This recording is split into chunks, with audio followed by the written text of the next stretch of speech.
हाँ जी, नमस्कार दोस्तों, कैसे हैं आप सब लोग। आई होप सब लोग मस्त होंगे।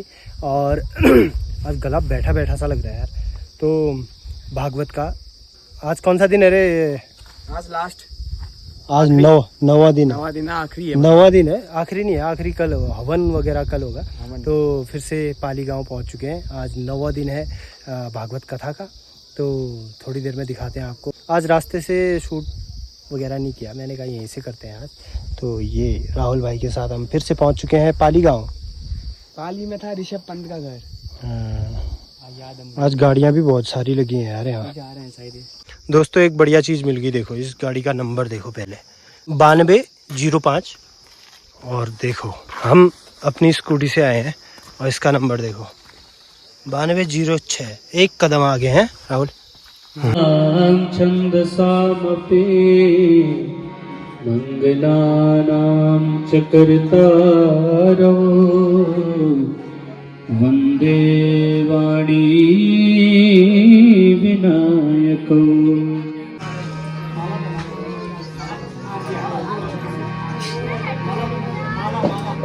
आरती जग पावन पुराण की मात्र चरित्र विचित्र खान की देवी भागवत अतिशय सुंदर। अपने मन को थोड़ी देर के लिए ले चलते हैं तो पवित्र स्थान हस्तिनापुर में, जहाँ राजा जन्मेजय के दिव्य जो देवी का मंदिर बनाया, उस मंदिर में श्रीमद देवी भागवत महापुराण की कथा कर रहे हैं। अपने पिता का पितरों का उद्धार करने के लिए, वंश की वृद्धि के लिए ही राजा जन्मेजय यह श्रीमद देवी भागवत महापुराण कर रहे हैं। तो अनेक चर्चाएं अभी तक आप लोग धर्मराज की दृष्टि समझते हैं कि कहीं अब ऐसा न हो कि इन दोनों में घर में ही कलह हो जाए। एक कलह को तो बड़ी मुश्किल पूरा बताया। हिमांचल राजा की पुत्री हूँ, शंकर के साथ मेरा ब्याह हो गया है, मेरा नाम गौरी है, पार्वती है। तो मेरा धिक्कार है उस पिता को, समुद्र कहता है। हिमालय जैसा राजा होके, पर्वतों का राजा होकर के तो राजकुमारी को जोगी के साथ ब्याह कर दिया, जिसका न खाने के लिए, न पहनने के लिए, न घर है कहीं। तेरे पिता ने जो है उसकी मति खराब हो गई थी, तब तेरा विवाह उससे कर दिया। दीदी देखो, तुम जैसे सर्वांग सुंदरी हो, मैं अभी भी तुमसे कहता हूँ तुम्हारी दशा अभी भी सुधर जाएगी। कैसे सुधरेगी दशा?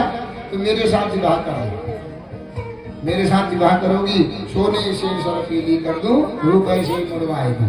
सो मेरे साथ विवाह करे, पाँव से सिर तक सोना ही सोना दूंगा, एक से एक रत्न है, मेरे साथ विवाह करो।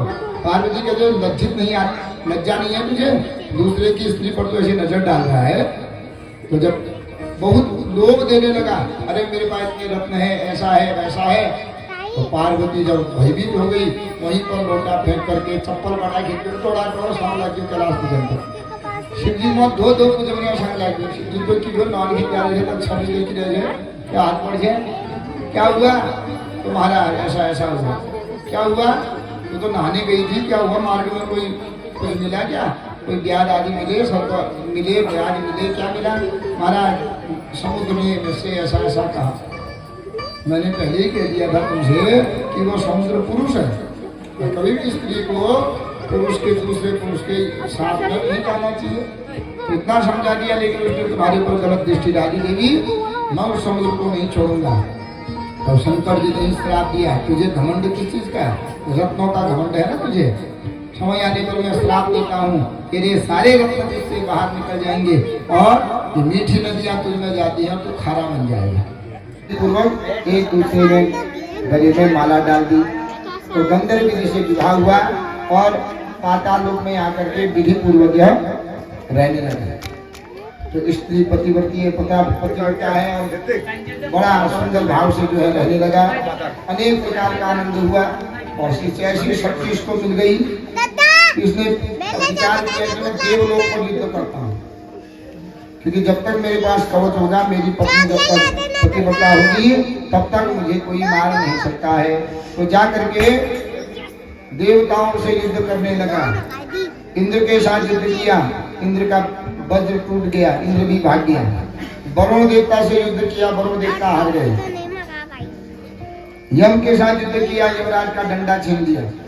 यम दंड कहते ना, शंकर जी के साथ युद्ध किया, शंकर जी का त्रिशूल छीन लिया। तो इस प्रकार यह क्या करने लगा, यह अनेक प्रकार से जिस देवता के वहां भी युद्ध करने जावे, सारे देवताओं के साथ युद्ध में जीत जावे। अब देवता बड़े भयभीत हो गए कि अब क्या करें, कैसे जीता जाए, इसको कैसे जीता जाए। भगवान विष्णु भी गए, देवता सब देवताओं का राज्य ले लिया, स्वर्ग पर जाकर के बैठ गया। तो आज सारे देवता दुखित हो गए। देवता विचार करने लगे, महाराज क्या करें, हे भगवान कुछ तो बताइए। ब्रह्मा जी कहते हैं ऐसे नहीं जीतेगा, हम जो है मरेगा, तो छल से मारा जाएगा, बिना छल के ये शंखचूड़ मरेगा नहीं। इसको 2 वरदान प्राप्त है, जब तक इसका कवच कुंडल इसके कवच इसके पास है तब तक इसको मारा नहीं जाएगा, और जब तक स्त्री प्रतिव्रता रहेगी तब तक भी इसको मारा नहीं जाएगा। क्या करना चाहिए, सब देवता के लिए भगवान विष्णु तुम ही छलिया हो, छलने में तो तुम्हें नंबर 1 हो और कुछ कोई नहीं।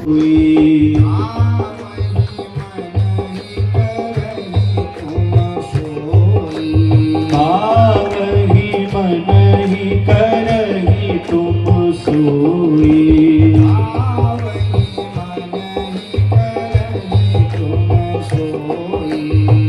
आवहि मन ही करहि तुम सोई।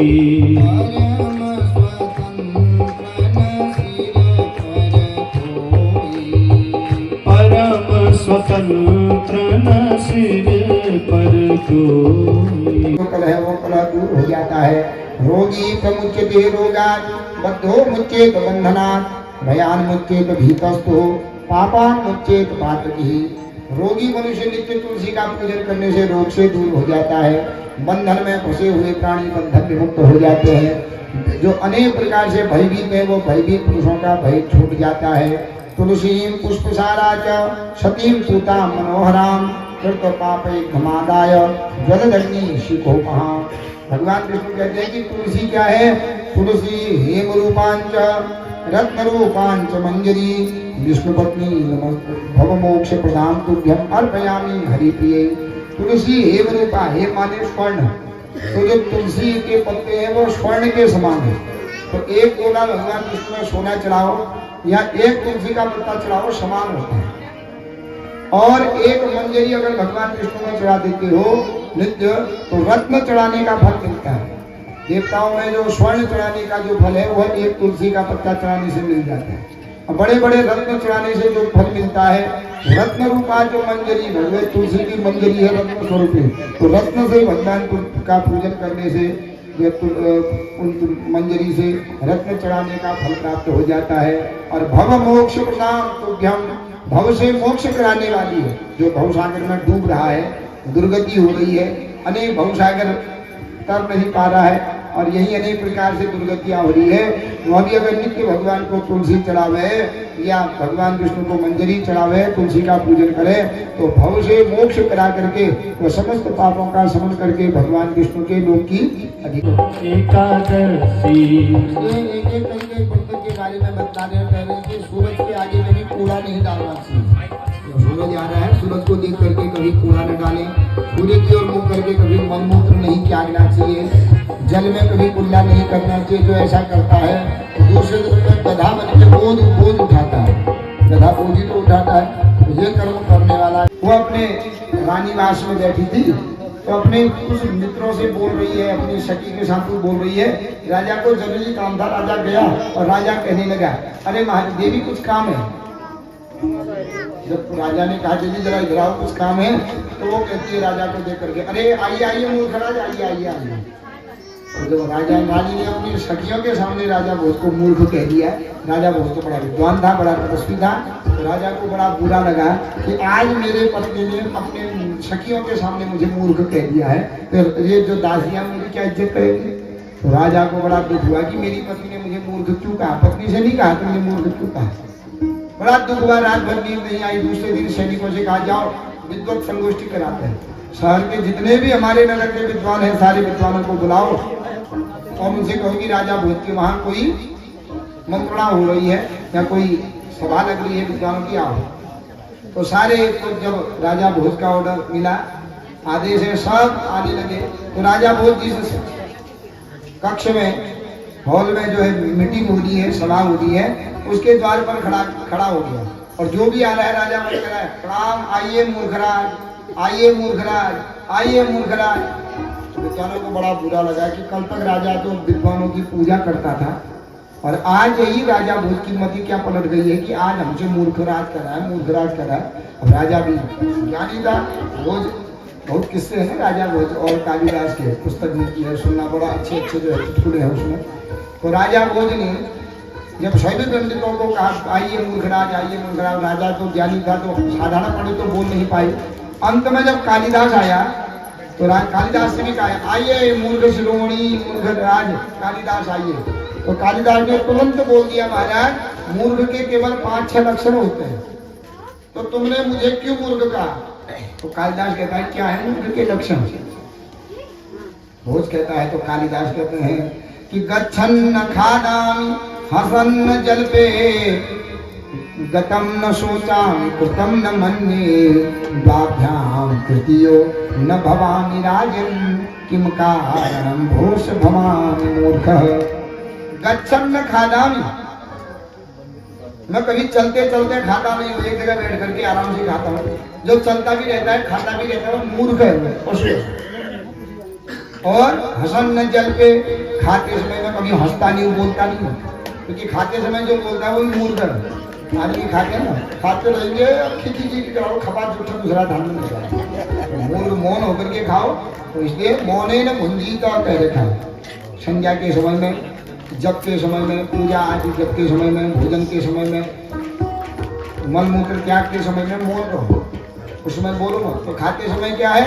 तो राजा कहता है पहला तो है जो चलते खा रहा है वो मौन है, जो चलते हुए चल भी रहा है खा भी रहा है वो भी मूर्ख है। दूसरा खाते समय जो हंस रहा है खूब बातें कर रहा है वो भी मूर्ख है। कृतम न सो जानी, जो बीत गया कल तक उसके बारे में मैं नहीं सोचता हूँ, वो भी मूर्ख है। जो कल हो गया, जो हो गया हो गया, आप क्या सोचते हो उसके बारे में। और गतम न सोचामि कृतम न मन्ये, चौथा है कि कल क्या होगा उसके बारे में भी नहीं सोचता हूँ। कल जो हो गया हो गया, कल जो होगा होगा, हो ही सोई जो राम रचि राखा। भगवान ने जो रच रखा वो तो होते ही रहेगा।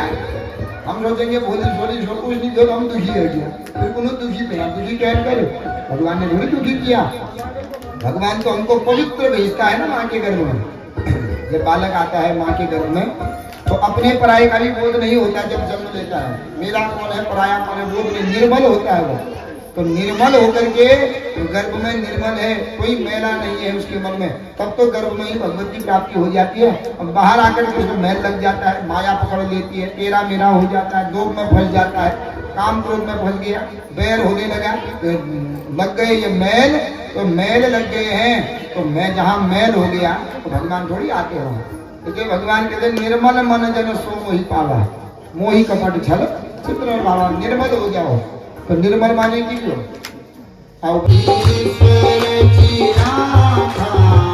कर्म प्रधान विष रचि राखा, जो जस करहि सो तस फल चाखा, जो जस करहि सो तस फल चाखा, जो जस करहि सो तस फल चाखा, जो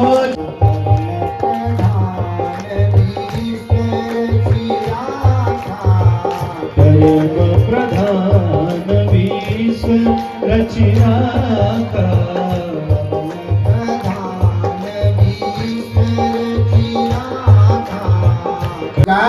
कर्म की महिमा है। तो अब सावित्री बात, और सावित्री 13 अध्याय तक जो है सावित्री और सत्यवान का बड़ा ही सुंदर संवाद हुआ है। यमराज जाते रह रहे हैं, सावित्री उसके पीछे पीछे है। तो सावित्री पूछे महाराज आप कर्म कह रहे हो तो किम कर्म तब भवेत केन कोवान तब हेतु रेव चह कोवादेहि च देह कोवाग्रह कर्म कारक। आप कह रहे हो कर्म सही है, तो यह कर्म है क्या महाराज? भवेत केन, ये कर्म कैसे होते हैं? कर्मों का फल कौन भोगता है? देह कौन है? देही कौन है? देह भोगता है। गृहस्थी के सामने दूसरे की गृहस्थी की को करो, भैया बढ़िया मकान बना रहा है, वो बढ़िया दूसरा घर चला रहा है, कुछ चुनम चल जाए, चलो मैं चुनम चला रही थी। माने आदमी ही आदमी का शत्रु होता है कि नहीं? एक शनि सामने दूसरा शनि तारीफ पढ़े वो चुनम कर दिया, निर्जला कर दिया वो करेंगे। तो इसी में एक विद्यार्थी के सामने दूसरे विद्यार्थी की करो, एक शिक्षक के सामने दूसरे की करो, सब चिढ़ते भी नहीं। तो इसको भी चिढ़ आ गई। कहा महाराज मैं भी तो बड़ा हूँ, मैं कम हूँ क्या? कहा तुम हो तो सही, लेकिन सूर्य आदि जो है वो सुमेरु पर्वत को कभी मानते नहीं। सुमेरु पर्वत की ही परिक्रमा तो सूर्य भगवान कर रहे हैं और सारे देवता सुमेरु को उल्लंघन नहीं करते हैं। तो कह करके जब चले गए इसको बड़ा क्रोध आ गया कि मेरी उल्लंघना कर रहे हैं, इसलिए मैं क्या है, मैं भी बड़ा हो जाता हूँ। तपस्वी तो भाई बढ़ते बढ़ते इसने क्या कर दिया, आकाश को छू दिया। तो राजा जन्मेजय व्यास जी के चरणों में पड़े, फूल फूल के रोने लगे। महाराज मैं तो भटक रहा था इधर उधर, कहाँ जाऊँ, क्या करूँ, मेरे पिता की सदगति कैसे होगी। लेकिन आज तूने ऐसा दिव्य मेरे हाथों से भगवती की मंदिर बनाई, भगवती का मूर्ति स्थापित करा करके ऐसा दिव्य महायज्ञ कराया। महाराज आज मैं तृप्त हो गया हूँ। सिद्धोस्मि अनुग्रहीतोस्मि भगवती करुणा परई। आपके करुणा से मैं आज सिद्ध हो गया हूँ, अपने पितृ ऋण से मुक्त हो गया हूँ, देव ऋण से मुक्त हो गया हूँ। तो व्यास जी का पूजन किया। व्यास जी कहते हैं जिस काम के लिए मैं आया था बस तेरा काम पूर्ण हो गया। व्यास जी चले गए, जन्मेजय की सुख पूर्वक जो है राज्य भोगने लगे। और उसी भगवती की कृपा से 4 पुत्र हुए जन्मेजय के। अनेक वर्ष राजा जन्मेजय ने राज्य भोग करके अंत में वह भी शक्ति का उपासना करके शक्ति के ही दिव्य धाम को चले गए हैं। तो जो जिस भाव से भागवत करता है, कहता है या श्रवण करता है, भगवती उसकी समस्त प्रकार की मनोकामनाएं पूर्ण होती है। वो भूमि धन्य है जहाँ जिस घर में जहाँ भगवती का पूजन होता है। वह स्थान पवित्र माना जाता है जहाँ पर देवी भागवत की कथा होती है।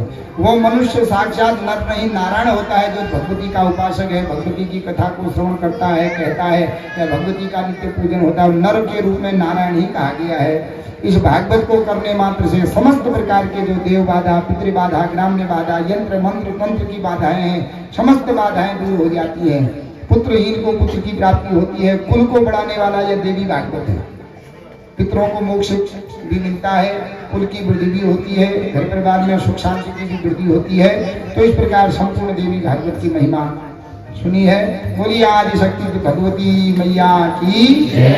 उसी के साथ देवी भागवत का जो महापुराण है वो विश्राम लेता है। आप जिस भाव से आए, भगवती मैया आप सबकी कामनाओं को पूर्ण करें। खूब आपके घर में रिद्धि हो, सिद्धि हो, धन संतान की वृद्धि हो, सुख शांति की वृद्धि हो, आयु और आरोग्य की वृद्धि हो। आज समस्त जो है शिवनपुरी परिवार वालों ने अपने देवी को प्रसन्न कर दिया कि ऐसी जो है दिव्य मंदिर बना करके देवी को स्थापित किया। और उन्हीं देवी के निमित्त ऐसा दिव्य श्रीमद देवी भागवत महापुराण इस स्थान पर किया है। तो आप लोग धन्य हैं। कहते हैं कि बस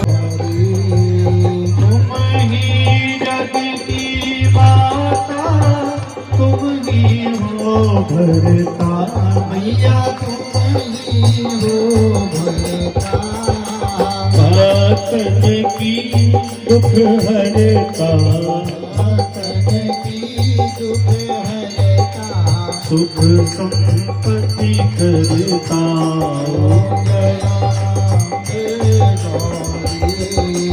भुजा चार अतिशोभित परमुद्राधारी।